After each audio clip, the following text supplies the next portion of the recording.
the wrong people? No, Your Honor. Or hanging out with the bad crowd? No. You're part of the bad crowd. Court is calling 2025 CR 008222 State versus Brianna Marie Gonzalez. Melissa Albin for the state. Todd Lessard for Ms. Gonzalez. And are you Miss Gonzalez? We're here today for sentencing. You entered a plea of no contest to the offense of robbery. According to your plea bargain agreement, punishment is to be assessed at a cap of 6 years in the prison. There's a $2,000 fine. State is silent on your application. There's a restitution amount that is listed as $2,000. However, in the PSI report, it states that they have not been given proof of any restitution, but that's what you all have agreed to. Taking consideration 2025 CC 003927. Have both parties had a chance to review the PSI report and TAP evaluation? I have not, Your Honor. But I believe we're silent, so I don't anticipate having much comment on it. Any objections? No objection to the PSI, Your Honor. All right. Do you have any witnesses? No witnesses, Your Honor. Anything you wish to say on behalf of your client? Yes, Your Honor. We have applied for deferred adjudication. This is Ms. Gonzalez's first offense as an adult. She's young. She's just applied for the ability to go back and obtain her high school diploma that's starting on the 18th. She's currently employed. She has a place to stay. This was a very large lapse of judgment, which she understands. She understands the consequences of her actions. And if the court is willing to grant her the deferred adjudication application we've put in, she understands that even one little toe over the line carries with it some very significant consequences.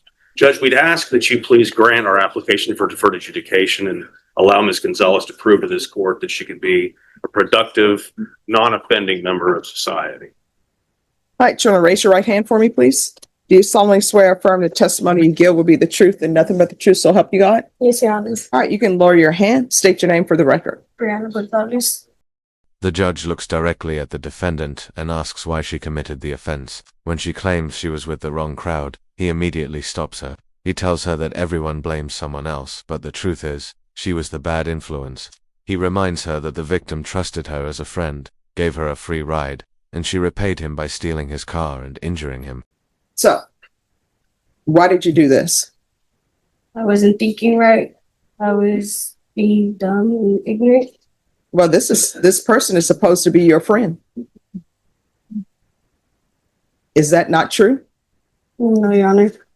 That's what it says in the stipulation, that they knew you, and this person gave you and the other person who you were with, who was your friend, a ride. And then you said, well, you know what? I just want to talk to them with us two alone. And then that person got out of the car so you could speak to them. And then you immediately get out of the car, get in the driver's seat, take off and hit that person with the vehicle. That's what the stips are. So why would you do this to a person who's supposedly your friend? Arguing at the time, Your Honor. No, it doesn't say anything about you arguing with him in the stips. What it says was, victim works as a taxi driver, gave his friend, that's you. So since they say friend, I'm assuming that you all have a prior relationship and he considers you a friend. So he gave you a ride and your other friend a ride. So your friend with a taxi driver and you have your friend with you and he gives you both a ride. And I'm assuming he was doing this out of the kindness of his heart. Did he charge you guys any money? No, Your Honor. All right. So he gives you a ride and you go to an apartment complex and you tell him, I want to speak to my friend in private. So the victim gets out of the vehicle and then you immediately jump into the driver's seat and drive away. The victim gets hit by the vehicle that you're driving. And it says the victim had pain on his left knee from the vehicle hitting him. The defendant, that's you, struck the apartment complex gate, tearing off the front bumper to the victim's vehicle. So again, why are you doing this? Your Honor, I was drinking that day. I don't understand how drinking makes you do this. Because how did you end up even getting a ride from him? Did you pick up the phone and call him? No, Your Honor, we were all under the influence at the pool, at the apartment complex, and went to go pick up more alcohol, and that's when I took the car. No. I mean, there has to be a point where he's giving you a ride. No, Where Your does that come in? We left from the apartment complex, Your Honor. It was me, my friend, and Moji. We were there at the apartment complex, and we all took off from the apartment complex, and we all left. He didn't give us a ride. We were all just riding together. Okay. And then what happens? I took off in his car, Why? Your Honor, because I wanted to leave where we were at, and I wanted to get back home, and we were arguing that same night.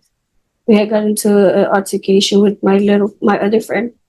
That's not what the stips say. The stips say that you told him that you wanted to speak to your friend in private. No, Your Honor, we didn't speak in private. We were all right there with the windows down. No, I'm just telling you what the stipulations say. So why do you think I should give you probation and not send you to prison?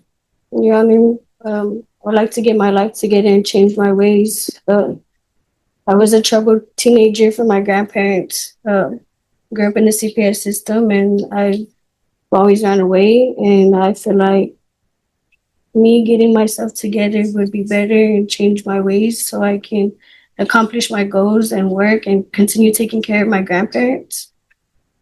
All right. And do you have any children? No, Your Honor. Thank goodness. So you said you grew up in CPS? Yes, Your Honor.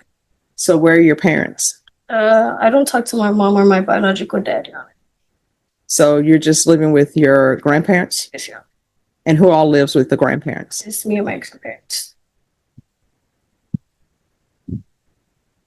All right. Anything else? No, Your Honor. All right. And if you're drug tested today, what would the results be? The judge asks what a drug test would show. She admits she smoked marijuana the night before court.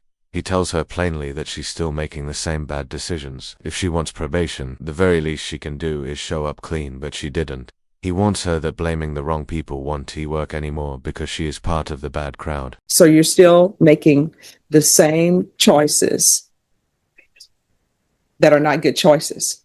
So when you're smoking marijuana, are you going to tell me you were with the wrong people No, Your Honor. or hanging out with the bad crowd? No. You're part of the bad crowd. And do you have employment? Yes, Your Honor. What do you do? I work at a range. What does that mean? Uh, What do you do? I take score of like when they shoot the rifles, and I take care of my grandparents on the side also. All right. So that taking care of the grandparents, you're not doing a good job. So that's not going to be there. So you say you work on a range. So what are they shooting? They're shooting like little birds. You push the button and they shoot. Oh, it's the fake birdie things. And so what is your job? I sit down and I just, I'm a referee pretty much. Okay. And does that pay enough to support you? Yes, And is that a full-time job? it's part-time.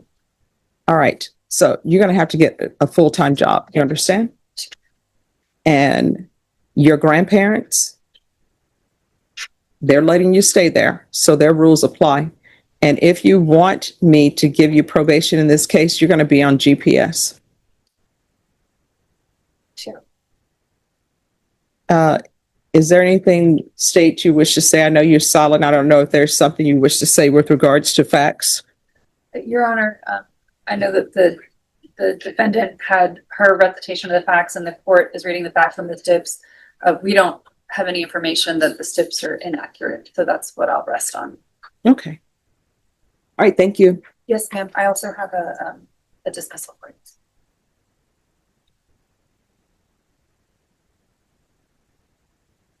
Oh, this is county court. no, You'll have to right. take it there. Misdemeanor. Yes. I forgot about that. Thank you. No problem. All right. Probation. What conditions do you believe can help her?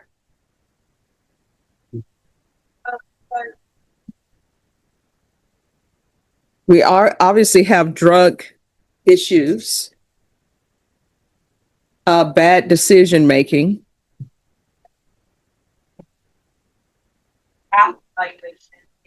Outpatient. it is recommended along with summer support meetings and regular random UA. I would also include more recognition therapy. All right. I know that she has her high school diploma. How far did you go in school? 8th grade, Your Honor. She's Why did you- she's starting her program on the 18th, Judge. All right. Why did you drop out of I school? was in CPS. They were taking me from foster home to foster home. Okay. All right. Do you need any type of therapy? Yes, Your Honor. Hmm? Yes, Your Honor. All right. So if we can do some sort of trauma therapy, I've done a lot of CPS cases before in my career as a defense attorney, so I know that there are issues. And I know a lot of times children get moved from place to place, and that's a bad thing because you've already been separated from your family, and whether your family is good to you or not, you love them. And then you get moved to a new place, and then a new place, and then a new place. Do you have siblings? Yes, Your Honor. And were you all separated? Yes. And have you had any contact with them? Just got back in contact with them, Your Honor. All right. So I don't know how your siblings are doing, but do not bring drama and conflict into their life.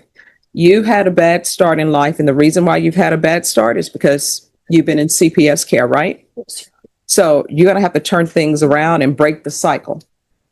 Please do not go out here and start having children until you are able to support yourself and support children. You understand? Yes, Your Honor. And do not choose some random guy to be the father of your child. You understand? Yes, Your Honor. And is there any gang affiliation with you? No, Your Honor. Okay. All right. Probation. This is what I'm going to do. 6 years deferred adjudication. There's to be regular reporting by Zoom or in person, regular random UAs, proof of employment within 45 days, no employment as a home health care provider or with minors, field visits 1 time per month until further notice, intensive outpatient treatment with probation. I'm going to ask that with the UAs, test for levels, those levels had better start going down. You understand? Yes, Your Honor. The MRT, take in consideration 2025 CC 003927, a $2,000 fine that will be probated. There's to be restitution to and no contact with Mojib, Mojib, Rahmani, Rahmani, and the restitution amount is $2,000. Probation, I'm going to ask for 200 hours of community service restitution. 100 of those hours will be waived upon completion of GED or trade school certification. The remaining community service hours you'll need to do. You understand? Yes, Your Honor. Probation, do you think we need GPS?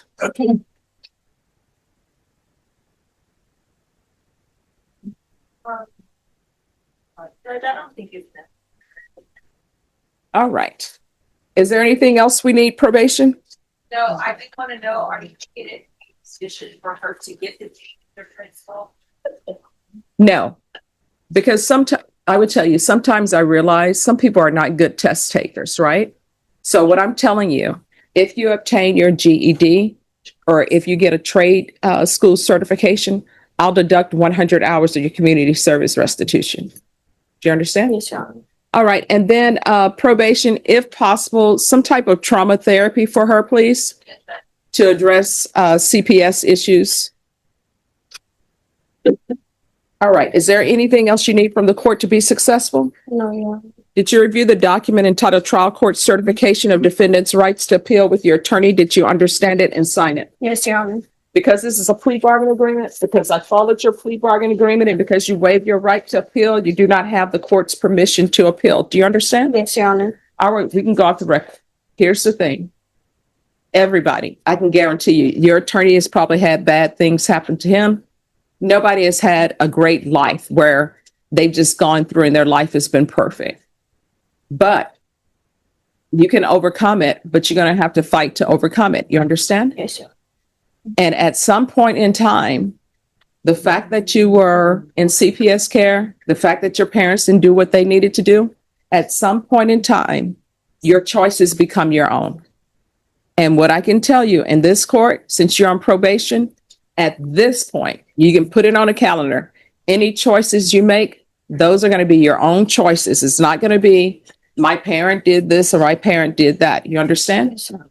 In this court, to be successful on probation, communication is key.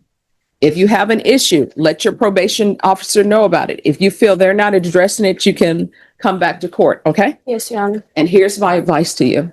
I have no problem with tattoos, right?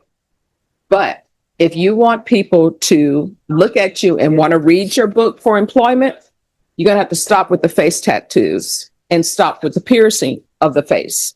And let me just tell you why. Because if you come in for a job, some people are not going to take the time to look beyond this, right? They're just going to say, I don't think that person will be good. And they're going to move on to the next person. And you don't want that. You want people to get to know you and then say, yeah, this person is going to be great.